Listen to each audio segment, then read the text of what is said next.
The stainless steel doors of Operating Room 4 swung open, and the hospital's top surgeon pointed a trembling, blood-stained finger at the quiet scrub nurse.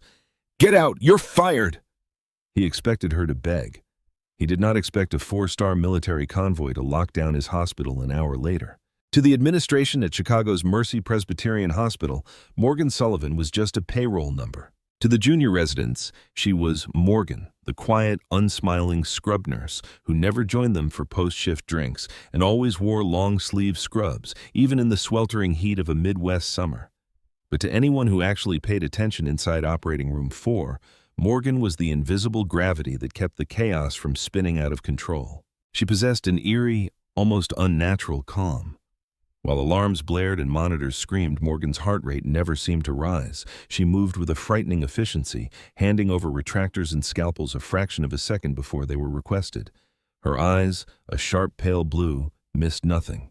But Dr. Harlan Stanton hated her for it. Dr. Stanton was Mercy Presbyterian's golden boy. In his 40s, he was the chief of trauma surgery, a man whose pedigree was as flawless as his tailored Italian suits. He was a creature of ego and Ivy League privilege, accustomed to absolute deference. In Stanton's world, the operating room was his kingdom. The patients were his subjects, and the nurses were merely extensions of his own hands, tools meant to be used, silenced, and occasionally berated when his own nerves frayed. For months, a quiet, toxic war had been brewing between them. Stanton thrived on the theater of surgery. He liked to bark orders, sweat profusely for dramatic effect, and throw instruments when things did not go his way. Morgan, however, refused to play her part in his performance. When he threw a tantrum, she simply stood there, an unmovable statue wrapped in sterile blue paper, waiting for him to finish. Worse than her silence was her competence. Stanton had begun to notice that Morgan was not just anticipating his needs, she was quietly preventing his mistakes. Recently, when Stanton had nearly severed an anomalous pulmonary artery, a Kelly clamp had miraculously appeared in his line of sight, blocking his scalpel just in time. He had not asked for it. She had simply placed it there, forcing him to pause. When he looked up, she had offered only a blank stare, completely masking the fact that she had just saved him from a catastrophic, career-ending hemorrhage. Instead of gratitude, Stanton felt a burning, irrational resentment. He felt managed. He felt patronized by a woman who made a fraction of his salary and held no medical degree. "Sullivan!" Stanton snapped one afternoon as they scrubbed out of a routine bowel resection. He aggressively scrubbed the soap from his forearms, glaring at her reflection in the mirror. "You've been hovering lately. I don't need a shadow, I need a scrub nurse." Morgan calmly dried her hands with a sterile towel, her movements deliberate and practiced. "I assist where the flow requires, doctor." "The flow?" Stanton mocked, tossing his towel into the bin with unnecessary force. "You aren't the surgeon here, Margaret. You don't dictate the flow. You hand me the tools. If I want a sponge, you give me a sponge. If I want a moment to think, you stand perfectly still and wait. You are overstepping." "Understood," Morgan said softly. Her voice gave absolutely nothing away. Stanton sneered. "I know your type. You did a few years in some rundown clinic, maybe watched a few too many episodes of ER, and now you think you're a rogue doctor. Keep to your station, Sullivan, or I'll have you transferred to the pediatric ward where you can hand out lollipops." Morgan did not flinch. She simply disposed of her gown, revealing the edge of a thick, jagged scar that peeked out from the collar of her undershirt, a detail Stanton was too self-absorbed to notice. "Have a good evening, Dr. Stanton," she said before walking quietly out of the scrub room. She walked with a very slight, almost imperceptible limp in her left leg.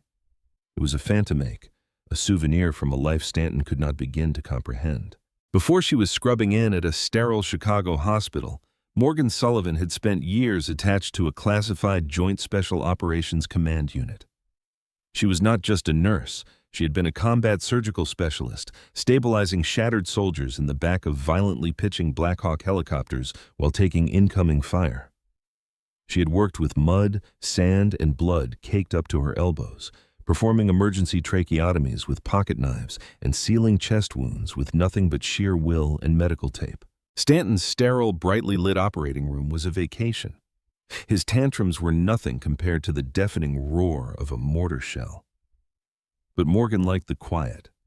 She wanted the anonymity. She had left the military with severe PTSD, night terrors, and a chest full of medals she kept buried in a shoebox at the bottom of her closet. She had taken the scrub nurse job because it was simple. She did not have to make the life or death calls anymore. She just had to pass the instruments. But fate, it seemed, was not done testing Morgan Sullivan. The storm hit on a brutal night. A sheet of freezing rain had turned the interstate into a ribbon of black ice, resulting in a horrific multi-vehicle pileup involving a commuter bus and a logging truck. Mercy Presbyterian's emergency department transformed into a war zone within minutes. The paging system echoed relentlessly through the corridors, calling every available surgeon to the trauma bays. The scent of copper, iodine, and wet wool filled the air. In operating room 4, the atmosphere was suffocatingly tense. The patient was a young man named Tobias. He had been pinned in the passenger seat of a sedan crushed under the logging truck.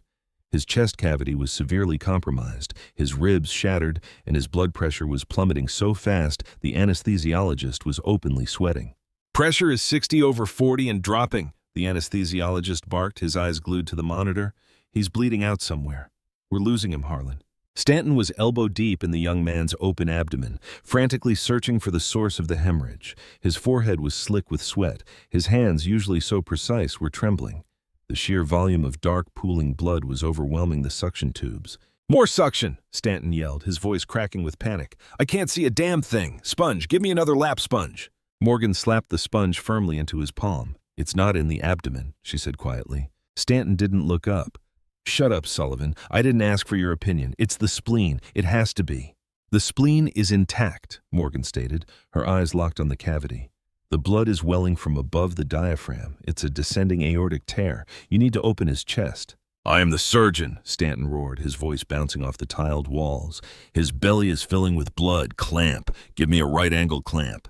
Morgan held the clamp, but did not pass it immediately. "Doctor, if you don't crack his chest and cross-clamp the aorta in moments, his brain will be starved of oxygen. He will die on this table."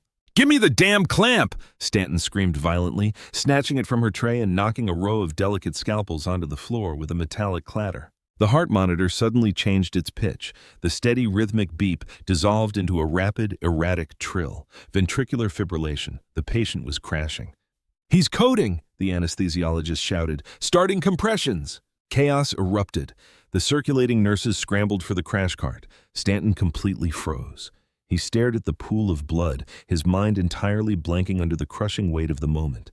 The golden boy of Mercy Presbyterian had hit a wall he could not charm or bully his way through. Time seemed to slow for Morgan. The sterile hospital walls faded away, replaced by the instinct she had forged in the dust of Afghanistan. The hierarchy of the hospital no longer mattered. The man on the table was dying, and the man in charge had broken. Morgan stepped around the Mayo stand. She did not ask for permission. She shoved Stanton's shoulder hard enough to break his sterile field and knock him stumbling backward. "Hey!" Stanton gasped, stumbling into a tray table. "What the hell?" "Scalpel, number 10!" Morgan barked at the junior circulating nurse, her voice suddenly ringing out with the raw, absolute authority of a battlefield commander. The nurse, terrified and acting on pure reflex, slapped the blade into Morgan's hand. Without a millimeter of hesitation, Morgan made a massive, swift incision straight down Tobias's sternum. "Security!" Stanton shrieked, his face pale with horror. "Call security! She's assaulting a patient!" Morgan ignored him. She grabbed the heavy rib spreaders, cranked the chest cavity open with terrifying strength, and plunged her bare-gloved hands directly into the chest. The blood was hot and blinding. She bypassed the lungs, navigating purely by touch, her finger sliding over the slippery tissue until she found the pulsating, torn vessel just above the diaphragm. "Cross-clamp," she ordered. The anesthesiologist, recognizing the sudden shift in competence, bypassed Stanton entirely and slapped the heavy clamp into Morgan's waiting hand. With a quick, brutal twist of her wrist, Morgan secured the clamp over the aorta, instantly cutting off the catastrophic blood flow to the lower body and redirecting whatever was left to the young man's dying brain. "Defibrillator," Morgan commanded. "Charge to 200. "Charged," the anesthesiologist replied, breathless. "Clear?" Tobias's body jerked on the table. The long, flat tone on the monitor wavered, spiked, and then fell into a weak but steady rhythm. Beep, beep, beep. The room fell into a deathly, stunned silence. The only sound was the rhythmic hum of the machinery and the ragged breathing of the surgical team. Morgan slowly pulled her hands out of the chest cavity, her forearms slick with blood. She looked over at Stanton, who was plastered against the wall, hyperventilating. "The bleeding is isolated," Morgan said softly.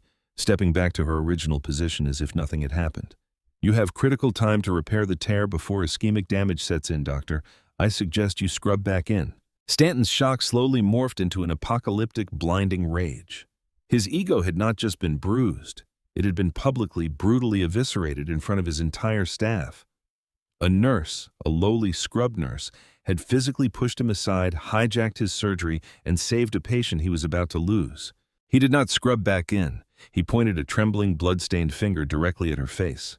"Get out!" Stanton hissed, spit flying from his lips. "Doctor, the patient," the anesthesiologist started. "I said get out," Stanton roared, his face turning a dangerous shade of crimson. "You are done, Sullivan. You are fired. You will never work in medicine again. I will have your license shredded. I will have you arrested for assault and battery." Morgan looked at the monitor, ensuring Tobias's vitals were holding. Only then did she step back. She stripped off her bloody gloves, tossing them into the biohazard bin. She did not defend herself. She did not argue. She knew the rules of the civilian world. She had crossed an unforgivable line, even if it meant saving a life. "Close him up properly, Harlan," she said quietly. "His internal mammary artery is fragile." She pushed through the swinging stainless steel doors, leaving the stunned silence of operating room 4 behind her. Shortly after, Morgan was standing in the desolate basement locker room, shoving her civilian clothes and a few personal items into a duffel bag. She felt a hollow exhaustion settling into her bones. The adrenaline was fading, leaving behind the familiar creeping shadows of her past. She had tried to blend in. She had tried to be normal, but she could not let a young man die just to protect the surgeon's fragile pride. Upstairs, the hospital administration was already in a frenzy. Stanton, having stabilized the patient with the blueprint Morgan had forcefully laid out, had stormed into the chief of staff's office, demanding Morgan be blacklisted across the state. The HR director was furiously drafting a termination letter, citing gross insubordination, physical assault, and medical malpractice. They were so consumed with crucifying Morgan Sullivan that they entirely failed to notice the convoy arriving at the front gates. It started with a low, rumbling hum that vibrated through the reinforced glass of the hospital lobby. Outside, the freezing rain was coming down in sheets, but it did not slow the 4 massive black armor-plated Chevrolet Suburbans that sharply cut off the ambulance drop-off lane. Following them was a pristine black Cadillac limousine bearing heavily tinted windows and government license plates. Hospital security guards rushed toward the doors, fully intending to yell at the drivers to move the unauthorized vehicles. They stopped dead in their tracks when the doors of the Suburbans flew open in perfect synchronized unison. A dozen heavily armed military police officers wearing rain-slick tactical gear and grim expressions stepped out into the storm. They moved with terrifying speed, immediately securing the perimeter of the entrance, their hands resting cautiously near their sidearms. The hospital lobby, bustling with anxious families and tired nurses, fell completely silent. The automatic sliding doors parted, and the military personnel stepped inside, their heavy combat boots echoing ominously against the polished linoleum. Then the rear door of the Cadillac opened. A man stepped out. He was tall, broad-shouldered, with steel-gray hair cropped close to his scalp. He wore the immaculate, sharply pressed dress blue uniform of the United States Army. On his shoulders rested 4 silver stars. His chest was heavy with ribbons, but it was the quiet, lethal authority radiating from him that made the hospital staff subconsciously take a step back. General Marcus Mitchell had arrived at Mercy Presbyterian, and he was not there for a routine visit. He walked up to the main reception desk, flanked by 2 towering military aides. The receptionist, a young woman who looked as though she might faint, managed to stammer out a greeting. Can I help you, sir?" General Mitchell pulled off his leather gloves, his piercing gray eyes scanning the lobby before locking onto the terrified receptionist. "I'm looking for Morgan Sullivan," Mitchell said, his voice a deep, gravelly baritone that commanded instant obedience. "And I suggest you find her before I have my men tear this building apart." A prestigious surgeon had fired a quiet scrub nurse mid-surgery to hide his own deadly mistake. He thought he had buried her career forever, but he never expected a heavily armed military convoy to lock down his hospital, led by a 4-star general looking for the woman who had just saved his son. The receptionist's trembling fingers hovered over the paging console, but she did not have to press a single button. The sudden, terrifying commotion in the hospital lobby had already triggered a silent security alarm. Down the polished corridor, the heavy double doors swung violently open, and Dr. Garrett Caldwell, the chief of staff, practically sprinted into the reception area, flanked by two breathless security guards. Close behind him was Dr. Harlan Stanton, still wearing his blood-spattered surgical scrubs and a look of supreme exasperation. Stanton had been in the middle of spinning a magnificent, heroic tale to Caldwell about how he had single-handedly pulled a young man back from the brink of absolute death. When Stanton saw the grim-faced military police actively securing the sliding glass exits, his annoyance quickly morphed into profound confusion. "What is the meaning of this?" Caldwell demanded, adjusting his wire-rimmed glasses as he marched up to the towering military commander. "This is a private civilian medical facility. You cannot simply barricade our doors, General or not." General Marcus Mitchell slowly turned his gaze toward Caldwell. His eyes were like chipped granite, cold and uncompromising. "I am General Marcus Mitchell, commander of the United States Army Forces Command. Moments ago, I was notified that my 22-year-old son, Tobias Mitchell, was airlifted to this specific trauma center after a catastrophic collision on the interstate. My security detail has locked down the perimeter to ensure his absolute safety. Now where is Morgan Sullivan?" Stanton's arrogant face immediately drained of all color. Tobias. The young man bleeding out on the operating table was the son of a 4-star general. The realization hit him like a physical blow to the sternum, but his massive, fragile ego quickly overrode his rising panic. This was his moment to secure his legacy. He stepped forward, puffing out his chest. "General Mitchell," Stanton said, adopting his most somber, authoritative physician's voice, "I am Dr. Harlan Stanton, the chief of trauma surgery. I was the lead surgeon who just operated on your son. It was a massive, catastrophic descending aortic tear. He flatlined on my table, sir. But I assure you, through my swift intervention and expertise, I managed to cross-clamp the aorta, repair the torn vessel, and bring him back.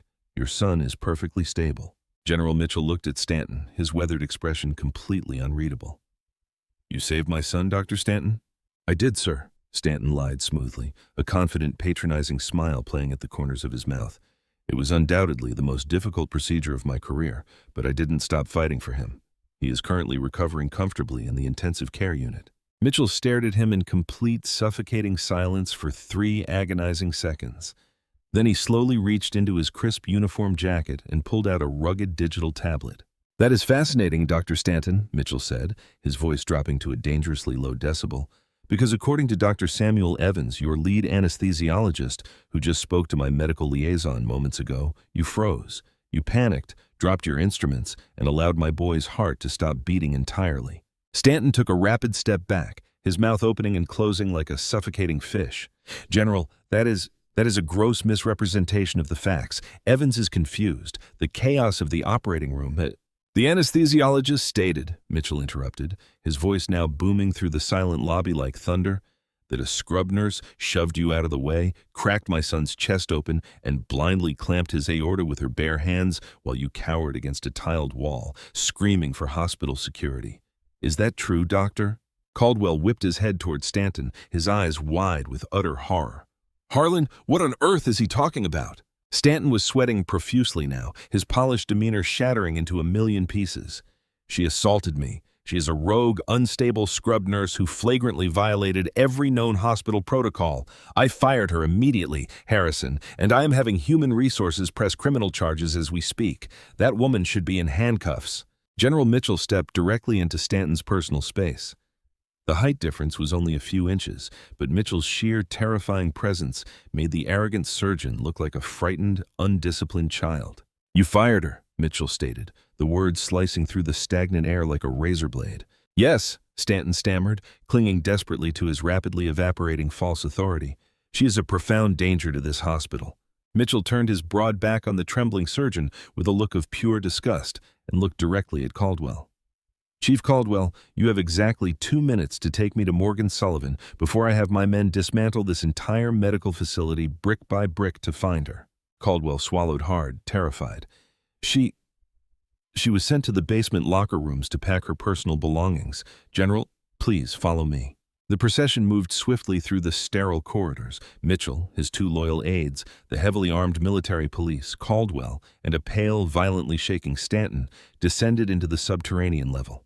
Down in the desolate, flickering light of the locker room, Morgan Sullivan quietly zipped up her worn olive-drab canvas duffel bag. She was still wearing her plain gray undershirt, the jagged, ugly scar from a mortar fragment clearly visible on her left collarbone. She slung the heavy bag over her shoulder, mentally preparing herself for the quiet, lonely bus ride back to her empty apartment. She had saved a young man's life today. That was all that truly mattered. She could easily find another job. She always did. She turned the corner to head toward the rear stairwell, only to find the hallway entirely blocked by men in black tactical gear. Morgan stopped instantly. Her dormant military training kicked in without a conscious thought. Her posture straightened, her feet slid shoulder-width apart, her pale blue eyes rapidly scanning the exits, assessing the potential threats. But then the rigid formation of armed men perfectly parted down the middle. General Marcus Mitchell walked down the damp concrete corridor. Morgan's breath caught sharply in her throat, her eyes widened slightly in pure shock. "General," Morgan whispered, her voice barely audible over the hum of the ventilation system. Mitchell stopped exactly 3 feet in front of her. He looked at her civilian clothes, the heavy dark bags under her eyes, the way she instinctively held herself ready for a physical attack. The hardened general's jaw tightened visibly, and for a fleeting, unguarded moment, a profound sorrow flashed in his gray eyes. Stanton, misreading the situation entirely, aggressively pushed past Caldwell. "There she is," he pointed triumphantly. "General, arrest her. She assaulted an attending physician and deliberately broke the sterile field. Take her away." Mitchell ignored Stanton completely. He took a sharp, deliberate step forward, stood perfectly upright, and snapped his right hand to his brow in a razor-sharp, flawless military salute. "Captain Sullivan," General Mitchell commanded, his deep voice echoing loudly against the basement walls. Behind him, the 2 aides and all 12 heavily armed military police officers simultaneously snapped to attention, their hands slicing through the air to salute the quiet scrub nurse standing by the rusted metal lockers. The unified sound of their boots clicking together echoed like a gunshot. Dr. Caldwell gasped aloud. Stanton completely froze, his pointed finger slowly, pathetically dropping to his side, his brain violently short-circuiting as he stared in absolute bewilderment at the impossible scene unfolding before him. Morgan felt her hands tremble. It had been years since anyone had addressed her by her proper rank, years since the disastrous and bloody evacuation of the remote medical camp. She slowly raised her right hand to formally return the military salute to the imposing general. "At ease," she murmured softly. Mitchell dropped his hand. The dedicated men behind him followed in perfect synchronization. The general took a deep and slightly unsteady breath. "It took my intelligence officers years to track you down," Mitchell said softly. His stern face cracked just enough. "You disappeared from the military hospital the exact night before your medical discharge. You changed your legal name. You went completely off the grid." "I just wanted peace, sir," Morgan replied quietly. "I hated the loud noise so very much." "I know," Mitchell said kindly, "but tonight my command center got an encrypted ping, a highly specific surgical technique developed strictly within our Special Operations Command, was successfully executed in a civilian hospital in Chicago, on my own son. I instantly knew it was you. No civilian surgeon on Earth could have made that blind clamp under such pressure. Only you could perform that brave act in such absolute chaos." Stanton felt his weak knees shake. "Captain," he whispered in pure shock, his arrogant voice reduced to a pathetic squeak. "Special operations?" Mitchell slowly turned his head to glare at the terrified surgeon. "Dr. Stanton, you are currently standing in the presence of Captain Morgan Sullivan of the United States Army Medical Command. During a massive enemy ambush, her forward operating base was completely overrun by armed rebel forces. Deadly shrapnel tore right through her shoulder that dark day. Despite her severe injuries, Captain Sullivan actively refused medical evacuation. She defended her medical tent alone with a simple pistol and then performed complex field surgery on 14 critically wounded soldiers while under direct enemy mortar fire. She saved every single one of them. One of those bleeding men was my younger brother, the proud general stated loud and clearly. The silence in the damp basement was absolute and deafening. The hospital administrator looked at Morgan with a mixture of profound awe and deep shame. Stanton looked completely hollowed out. He was a broken man, horrifyingly realizing he had just tried to destroy an American hero. Mitchell turned back to Morgan. He reached out to one of his dedicated aides, who respectfully handed him a small, dark, polished mahogany box. "You saved my brother in the bloody dirt of Afghanistan," Mitchell said, his powerful voice thickening with rare emotion. "And today, you miraculously saved my son in this hospital. I am profoundly in debt to you for the rest of my natural life. But I am not just here as a grateful father today. I am here formally today on behalf of the President of the United States of America." Mitchell carefully opened the box. Resting perfectly on a bed of dark blue velvet was a bronze star suspended from a silk ribbon, the absolute highest military decoration for valor. Stanton physically staggered backward. He heavily braced his trembling hand against the concrete wall to keep from collapsing onto the floor. "Captain Sullivan," Mitchell said loudly as he read from a folded parchment, "for conspicuous gallantry and intrepidity at the risk of her life above and beyond the call of duty." Mitchell gently removed the heavy metal from the box. He stepped forward and carefully draped the blue ribbon around her neck. Tears finally spilled over her eyelashes. "Thank you," she whispered. Mitchell nodded firmly and pivoted to face Dr. Stanton. "The military will cut all hospital funding tonight unless you fire this arrogant man immediately," Mitchell threatened the administrator. Stanton gasped loudly in fear. Morgan looked calmly at the ruined surgeon. "You do not need to fire him," Morgan said clearly. "I absolutely quit. I refuse to work for him. General, I will happily accept that surgical instruction job." Morgan confidently walked out, leaving the arrogant king in ruins. Today, sometimes the quietest people in the room carry the loudest history. True heroes do not wear capes. Sometimes they wear sterile scrubs, hide their battle scars, and quietly save lives while arrogant men take the credit. If Morgan's incredible story of resilience, bravery, and absolute justice gave you chills, hit that like button right now. Share this video with someone who needs a reminder that real heroes walk among us. And please do not forget to subscribe for more true life stories.